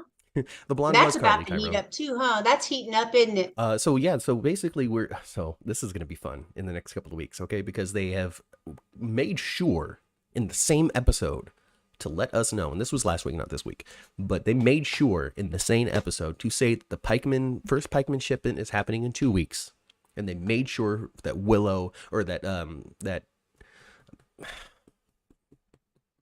well, I don't remember who's planning the wedding, but Willow and Michael's wedding is going to be happening in 2 weeks. They made it very clear that those two things were happening in 2 weeks. Yep. So not this coming week, but the week after. Yep. I imagine we're going to have the Quartermain Mansion wedding plus the Pikeman thing, and that story is going to pop and explode just like the ones happened this week. I think so. Nina has never been nice to Willow. No, she hasn't. Excuse me. No, she hasn't. She wants to be nice to her now, doesn't she? Well, yes. I mean, look at all Nina gave her nothing but hard time when she was a teacher. Yes. With Charlotte in her classroom. So, the only thing that I would have to say in Nina's defense on that, and you guys can say that I'm a Nina cheerleader, sure. Why not? Maybe I am. So Nina and Willow had issues over Charlotte, over, Charlotte's misbehavior and different interpretations of whether or not that's a good thing or a bad thing. Pretty minor. I mean, yeah, she said you're a bad teacher and all that kind of, sure, whatever. But it's not like teachers don't deal with this every school year anyway. It's nothing new. It's nothing worse than she's gotten from another really bad parent. Yeah, I'm sure she's gotten, No, Nina's not, singular and different. Right. There's lots of people like that. Right. You got Karens in the classroom on a regular basis. There you go. And then, at the same time, Willow, as a teacher, Willow didn't have to continue to engage with that. She could have elevated to a department lead. She could have said, I would prefer to deal with a different parent. She could have said, hey, school, when this parent calls, she has some horrible freaking things to say to me. And so she's got to start talking to the principal and not me about what's going on with her daughter. Like there were options that she could have done. Or at least have another person there. There's something that could have been done. Yes, there on is Willow's side to protect her a little bit from Nina's wrath. Yep. Nina, after that, though, once the whole Charlotte thing went away, had no thoughts at all about Willow. Did nothing with her, did nothing to her, didn't find her in the park to say, hey, by the way, I still think you're a bad teacher of what you did to Charlotte. She had nothing to do with her until Wiley came around. Yeah. And then, which was almost right away. It was almost right away? Yeah. No, there was a lot of time in between her being a teacher and getting with Michael and adopting Wiley and all that. There's a lot of time. Yeah, we had old actor switch since then. The Jack's relationship fell apart. She found out about Nina. Like all kinds of different stuff happened without her interacting with Willow. Then the whole Wiley thing comes around, and there's tension. There is, Nina saying something that she maybe could have asked permission for before saying it. When it comes to, there's your mommy, and then there's your mommy. Mm-hmm. When it came to that, That kind of stuff. but that was a faux pas, a mistake, an accident. Something that she said, oh, I realized that was the wrong thing. I'm sorry, guys. I'm not going to do that again. But from one instance, they're like, nah, screw you. You can't see this kid. You've ruined this. You have confused him. You have ruined his future from what you have said to him at 3 years old with him barely understanding what you're talking about. No, Willow Yes, maybe was they way more hurt overreacted a by that. little bit, but they don't trust her as well. There was completely unforgiving on their part. I think they have a mentality of, I'm going to give you an inch, you're going to take a mile. I'm going to quit giving you inches because you're stupid. Oh God. And then and so there's that, and then there's all and then we get into the Tano thing. We get into wherever they were, Landview, or I don't remember what city they were in. Nixon Falls. There we go, Nixon Falls, and we get to the whole Nixon Falls thing. Okay. And remember, all right, I'm never gonna forget that she was trying to tell Carly, hey, by the way, I just found Sonny. She was trying to. She was. And she was like, Carly, there's something, Carly. And then Nina was like, how dare you? How dare you? How dare you sue to see this 3-year-old? How dare you? Okay, fine. But you can also say the same. You can say the same thing for Carly, though. There was a point a couple of weeks ago where Carly was about to say something, but Nina popped off at her instead, so she didn't say nothing. Probably. So not as big. No. Not as big, but it was the same thing. No, I'm not going to say anything. Yeah, when Nina when she first found out. So, Nina and Carly they're kind of two peas in a pod. They are. Now. That's why it's kind of a fun feud. So Carly did that. Nina made her choice for it, and then after that, all right, folks. Here's the biggest thing that's still not being talked about. Something that probably because Sonny doesn't remember saying it, but. The big thing was after that, anytime Nina started to feel guilty and go, okay, I need to say something. Now is the time. Let this go on long enough. I need to say something. He'd say something like, I don't want to know who I used to be. Like he'd do that. Yeah. And then she'd go, okay, well maybe he's happier. Maybe this is where he should be. And then she falls in love with him, and the rest is history, all that kind of stuff. Right. But I think from all of that, Nina has really just gotten a really bad rap from people who do not like her in this story. True to a certain degree, but at the same time, though, just when she gets herself just a little bit of leeway, a little bit of like people aren't on her, got so much heat on her, she goes and does something dumb again. Shows up somewhere she shouldn't be. Pushes herself in there when yes. This heat is not cool enough yet to do that, lady. And you should know that. She reignites it a lot with just being too pushy. Reignites? She can't even be in the park without one of them showing up to yell at her. Yeah, I guess so, but she can't even live her own life without. She can't be in the same room with Sonny without somebody going, "You stole him from my mother." Matt, for me, it always goes back to the same thing for me. The reason why I have a hard time with Nina, even though I've spoken to her some. Yeah. I go back to the same reason why. She didn't give a crap about the pain of Sonny's children and the loss of their father. It's because she didn't give a crap. Because he wasn't really gone.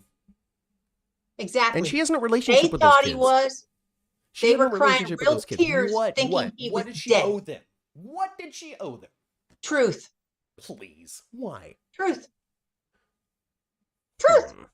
That's what she owed them. Yeah, you're probably right. Daisy, you're right. She could have called Dante. She could have called Michael. She could have called anybody but Carly to say, "Hey, by the way, I found your dad." She could have. She chose not to. The right person would have been Dante. Probably. Because he's a police officer. Tyrone says Nina doesn't make it very easy for anybody to like her. She would turn the furnace on to 85 when it should be 78. Okay. Yeah, she would. And did not offer to pay the bill. Oh, she offered to give Carly the whole hotel back for free. But there was a reason why she did that. Yeah, to win some points. Exactly. How else are you going to win points, though, Ma, unless you do something nice for them? Well, you got to give it enough time where it doesn't seem so damn calculated. I don't, Ma. These people are not giving Nina any time. Okay, none whatsoever. No. None. And we also need to remember that Willow is in the hospital because of Willow's dream, not because of anything Nina actually did. That's true. Willow dreamed that Nina was there holding on a baby, and she was like, ah, and screamed and came downstairs to scream at Nina and then collapsed because of a dream. It's like waking up from a dream of your husband cheating on you to go, how dare you? Had your father not speak to me for one whole day one time for that stupid mess right there? Children. People will be children. Right. Daisy says the issue was that Nina was visiting Wiley and lying to Michael. I don't remember that part. Well, yeah, because she left Nixon Falls and went back to Port Charles and played house and visited people. Twice. Yeah. Now, I did forget about that detail. That's a pretty bad thing. If Nina was doing that, she was definitely taking advantage of two worlds with that one. Yes, and she was witnessing the people's pain from the loss of Sonny too. She was witnessing the pain of his children. Well, at that point, she had already fallen in love with him and was starting to make her selfish decisions. I still listen. You're not going to get me to say that Nina's a perfect person who's always made right. All I've ever said is that I think that people have been too unforgiving for what she has done. That's all. Yeah. That's all. That's all it really and, is. Part of the reason why, even though they're off and on, Carly and Sonny are a super couple. And I can guarantee you that the day GH goes off the air, Sonny and Carly will be together. We'll see. Unless Maurice Bernard retires first. I don't see Maurice Didn't gonna Nina retire. tell Darna Day Willow leader that Willow gave away? No, Nina did not tell Shiloh that Willow gave away their baby. Shiloh overheard Nina talking about it. That's true. Very different. Very, very different. That is just as uncareful of a conversation as anybody, and was also happening during a time with GH that we were podcasting, and I had commented, go back 3 years, and you'll hear me say, boy, oh boy, is GH leaning on this overhearing a conversation trope. Because there was a year in which everybody overheard every conversation, and that's how every secret came out. I've seen it many, many times. Yeah. How come private conversations have to be right there at the nurse's station for everybody to overhear? Yeah. And then the one time, and then we saw, I believe it was Brett. I don't know what she was talking about, but she did actually go into an office with a closed door to talk about something. Yeah. It wasn't for other ears. And she actually went into an environment where there wasn't going to be one. I mean, we've even seen Brad break into someone's file right there in the hallway for anybody to see. That he's looking at files that have nothing to do with him. Right? In the past. I just still think people are being too unforgiving for Nina. I really do. That's all. I don't know. Maybe I'll never change my mind. But yeah, I mean, this chat is full of people who are like, Nina's wrong and bad and evil and horrible. I wonder why I just don't see it as much as you guys do. I don't know, Matt. I'm just a kind and forgiving person. You are, actually. You are. I think it just, I guess to me, ultimately, it comes with it comes down to two things. Is Sonny wasn't Sonny at the time, really. There was no guarantee that he was going to be Sonny. He kept on saying he didn't want to go back to his old life. She was falling for him. It was a matter of love. Ultimately, they're together now. So it was real. And she did spin it where she was spun it at the time. She was kind of like protecting him from himself. A little bit. Yeah. getting him out of that One life. thing that Nina is very able to do, and something that Carly's able to do very well as well, is lie to herself into justifying her actions and choices. Big time. Carly Carly's does the always been same like that. thing. Carly does it almost on a daily basis. Right. You know? I think that it's also like Carly does not show remorse for her choices very often. Not very often. Nina has been nothing but remorseful. Well, Carly been remorseful this week. But when she put on the spot, Carly hasn't told a lie, which is amazing for Carly. She lied because sometimes Carly will lie just for the sake of it. She don't know how not to. Well, she got Willow backing her up in this lie, though. You know, Willow felt differently. How dare you not tell me you should have? Then Nina would have been Carly, goodness, would probably still be like, well, I still made the right choice. I still was protecting you. I still know in my heart that I shouldn't have told you because it was going to bring you pain that you're experiencing now. You're just mad at me for not telling you earlier, but you're still upset. So I did the right thing, is what she'd be saying if Willow was mad at her over this. Yeah. So, Daisy tries to like Nina, but she plays the victim too much. I don't know. Maybe next week I'll watch it with extreme detail over this. Carly justified taking Michael from AJ over that. Over what? Oh, I can forgive Nina. She messed up. It's going to take years for her to be forgiven. Okay. Well, it would take her even more years for her to be trusted. Yeah. I saw somebody tweet, and I don't know, it could be somebody in the chat right now. Again, I don't remember who these people are. I saw somebody tweet saying that soap crimes have a 2-year time limit. You know, like if you do something bad, if you kill somebody or something, you know, like classic soap crime, murder or something, you know, like murder's really bad. Don't go out and do it and expect to be forgiven in 2 years. But in the sideways reality of soap operas, if you haven't been a murderer character in 2 years, you can be something else and have those actions be forgiven. That makes sense. I'm with it too. When it comes down to it, this is augmented reality. It's sideways reality. It's not real life. The statute of limitations cannot be 25 years on a soap. Yeah, and you know, if you didn't have liars in soap operas, you wouldn't have no stories. Right. Yeah. Nina is not the victim, says Carolyn, followed by Sandy saying Nina is always the victim. I tell you, I don't think Nina's been so much a victim since she woke up. But prior to that, very hell victimized. yeah, she was a victim. Very victimized. Very much. Very so. victimized. What about Carly? She sure ain't no saint. She ain't no saint. No. No, she isn't. No. Madeline really, Madeline messed her up. She's dead, right? Good thing she's dead. Yeah. She's awful. Yeah, Madeline really messed her up. Really messed her up. If it wasn't for all of that, none of this would be happening. As a matter of fact, if it wasn't for that, Willow and Nell would have been raised as sisters in a happy family full of love. Silas and Nina would have raised them. Crazy people, but full of love.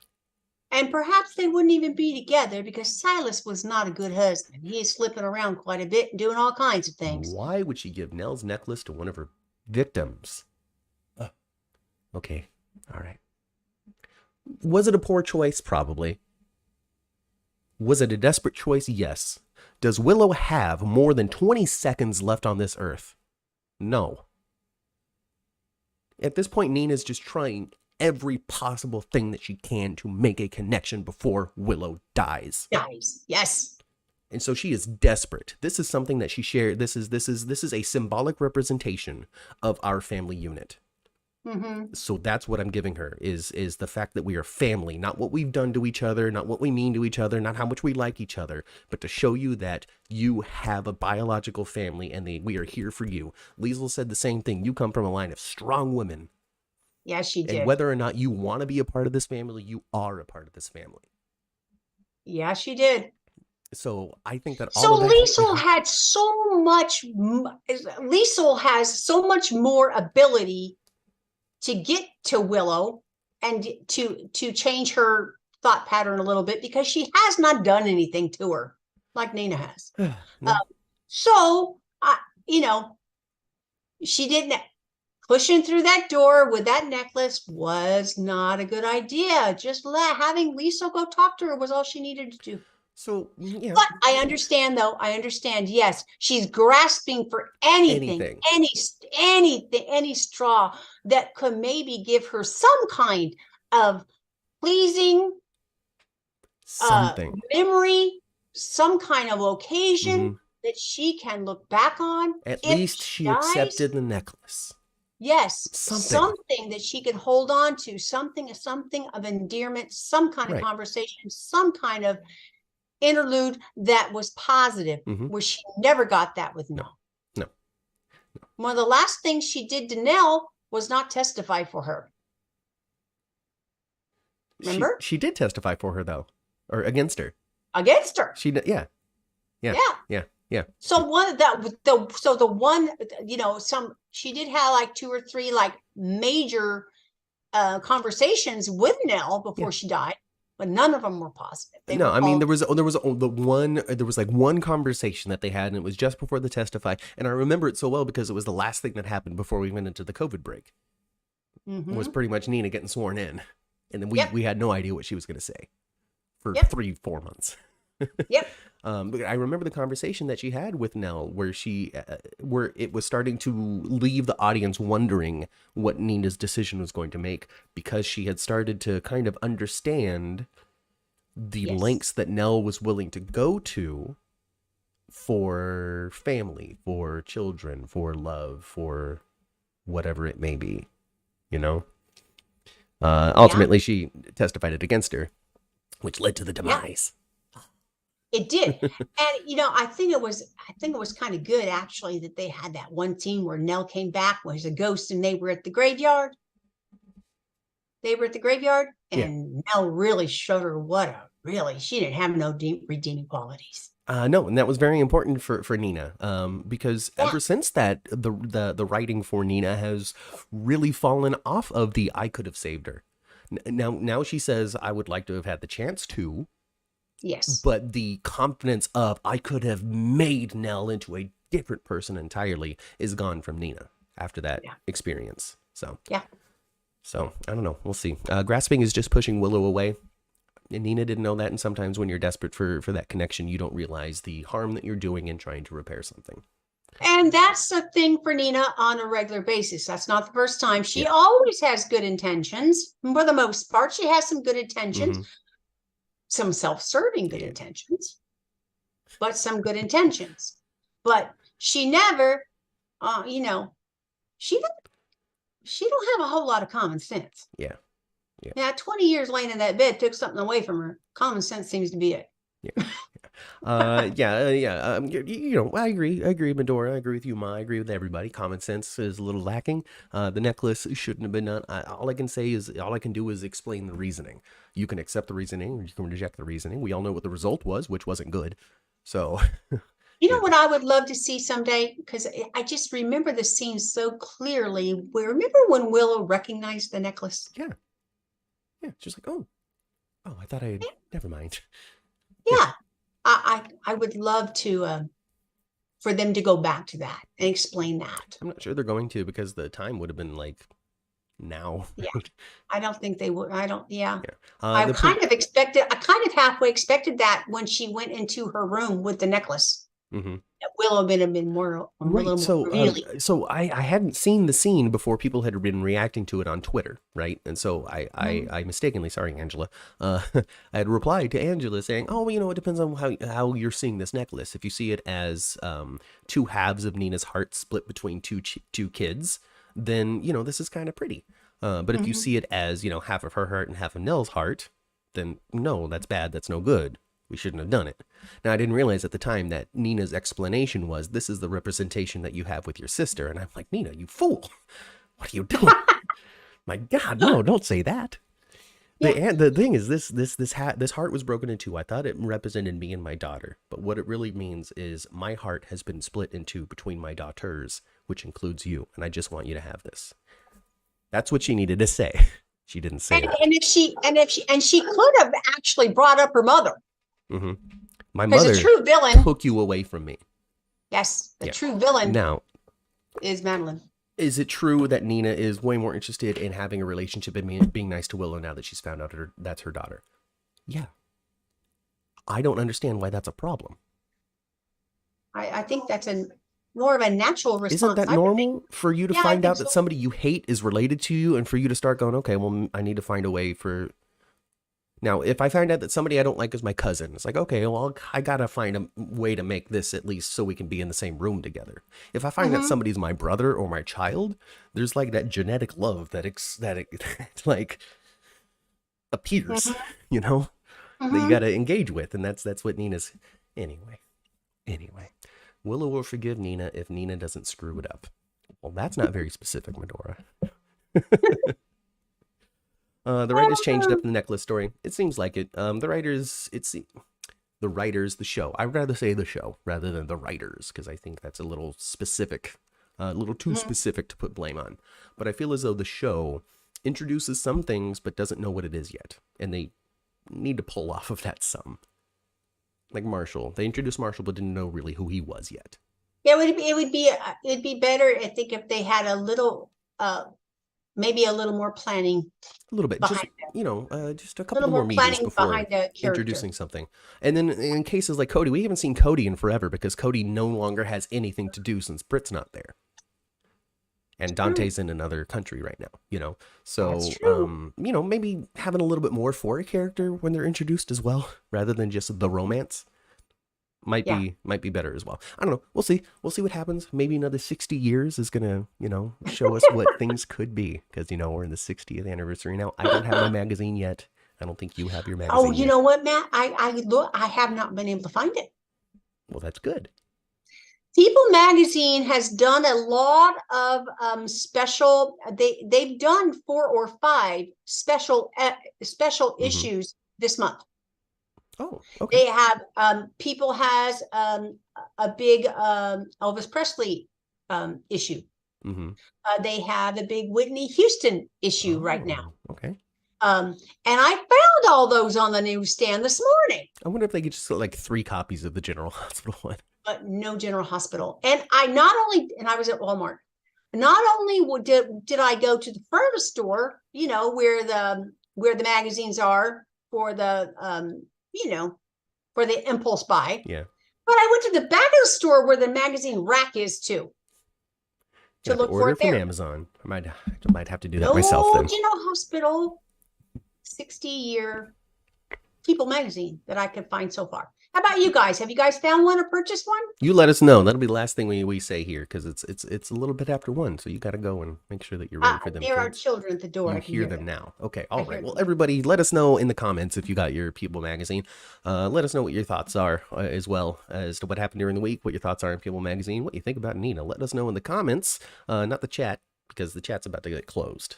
But the comments are going to be open in perpetuity forever. So Yep. do that. And, I'll reply if I like what you said. You'd probably reply anyway. I'll probably reply anyway. That's what I do. Engagement is key. Anyway, folks, I guess it's time to get back onto the elevator. We're going to go back down to the first floor. We're going to get into our cars. We're going to turn our radios to previous episode of the 10th Floor GH, which you can find on all your podcasting platforms. And if you can't find it on your podcasting platform, you can reach out to me on Twitter at 10th Floor GH, and I will point you in the right direction or add it where you're looking. Yep. He sure will. In the meantime, you can go spend some time with your family just like my mama's going to go do. Yes, I got my grandchildren to spend the night tonight. And we'll catch you next week right here on the 10th floor. I've been Matt. I've been Kat. And we'll catch you next time. Bye. Bye. Okay, I think we're off. Yep, there we go. Well, there's that.